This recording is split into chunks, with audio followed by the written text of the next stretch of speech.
Invite a Budget Blinds style consultant to show you how to transform your rooms just by changing your window coverings. Canada's #1 choice for window coverings. Visit budgetblinds.ca today. This is Newcap News with Bart Pediasic. Good evening. One person was sent to hospital today after an early morning crash left them pinned under the car. This was the scene of the incident earlier today. Lloydminster RCMP responded to a call of suspicious behavior around 27th Street and 50th Avenue just after 6:30 a.m. RCMP say as they arrived on the scene, a suspect vehicle was leaving the area. The driver of the suspect vehicle fled and traveled south on 49th Avenue before hitting a parked pickup truck and a motorcycle. Now, the driver of the car ended up pinned under the vehicle.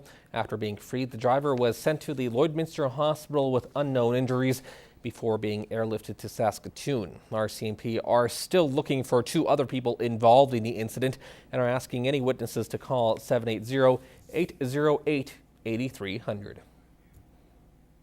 Vermilion RCMP are investigating after 12 vehicles at a car dealership were damaged in a hit and run. Police say around 9 o'clock last night they received a complaint of the incident at a dealership located on the 4500 block of Railway Avenue. The suspect vehicle is believed to be a pickup truck with aggressive tires and should have extensive damage to the passenger side and front. Anyone with information is asked to contact their nearest RCMP detachment. Well, as a growing city, Lloydminster produces its fair share of waste, and one local woman believes too much of it is ending up on the streets and in the parks.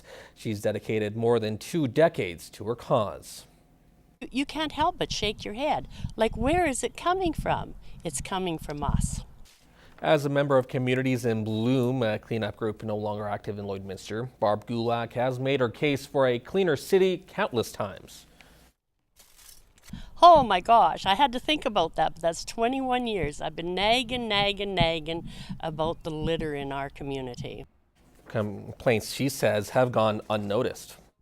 It's the trash in the streets, it's the garbage up against the schoolyard fences, it's the litter in the gutters as you're driving down our main street that we're trying to show off.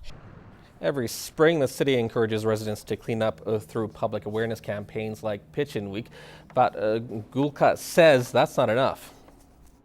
It's absolutely great, but how many weeks in a year do we have? You take that 1 week, you promote that. Everybody pays attention, people get busy. We have 52 weeks in a year. What happens with the other 51 weeks? Gulka adds parking lots and highway ditches are major trouble spots. Now, no one from the city was available to comment. And if you want to chime in about litter in Lloydminster, whether positive or negative, make sure your voice is heard. Post on our Facebook page or tweet us at Newcap TV News. Well, May long weekend is just around the corner, and whether you plan to head out of town or enjoy that extra day off at home, police say safety is something you should be mindful of. Eva Zawalka reports.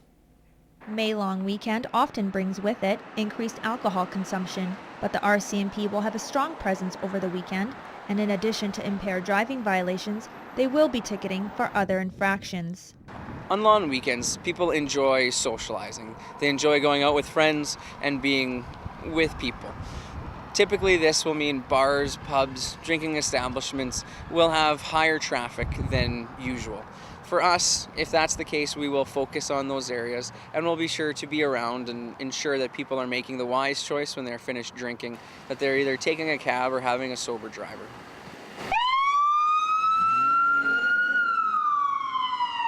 Drinking responsibly is crucial to everyone's safety, but if you're planning on towing your trailer somewhere for the long weekend, there are a few safety tips to keep in mind.